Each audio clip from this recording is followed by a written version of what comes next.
Pemirsa, sempat tertunda. Pemerintah Kota Palembang memastikan uji coba Car Free Night dan Car Free Day akan dilaksanakan pada hari Sabtu dan Minggu mendatang.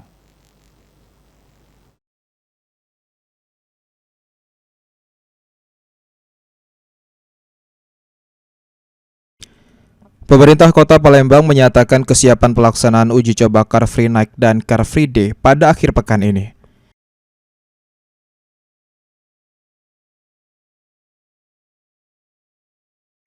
Disampaikan Asisten 2 Bidang Ekonomi dan Pembangunan Setda Kota Palembang, Isnaini Madani.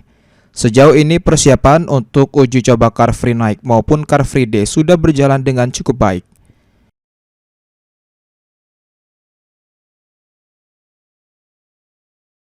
Untuk Car Free Night yang akan dilakukan di Jalan Kolonel Atmo, persiapan sudah 96%, di mana terpasang lampu-lampu hias di lokasi Car Free Night.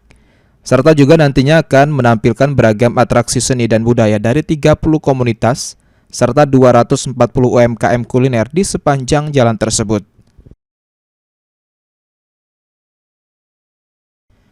Sementara untuk Car Free Day, persiapan sudah dimatangkan dengan bekerja sama dengan pihak terkait. Sejumlah titik sudah disiapkan kantong parkir, seperti di bekas gedung Cineplex, Jalan KS Tubun, serta Monpera.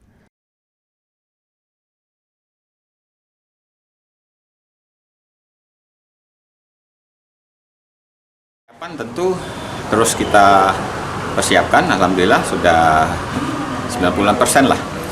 Persiapan lampu-lampu penerangan jalan yang dimana daerah utama yang akan kita pakai itu kan di sepanjang jalan Kolonel Atmo yang ruas jalan yang saya sampaikan tadi.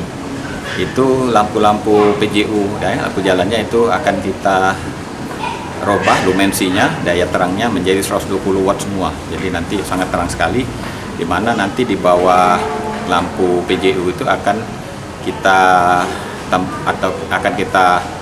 lokasikan sebagai tempat atraksi. Ya. Pemerintah Kota Palembang berharap uji coba Car Free Night maupun Car Free Day berjalan lancar serta menjadi langkah awal dalam menghadirkan ruang publik, serta menarik wisatawan baik lokal hingga mancanegara untuk mengunjungi Kota Palembang. Ilham Wahyudi, PAL TV.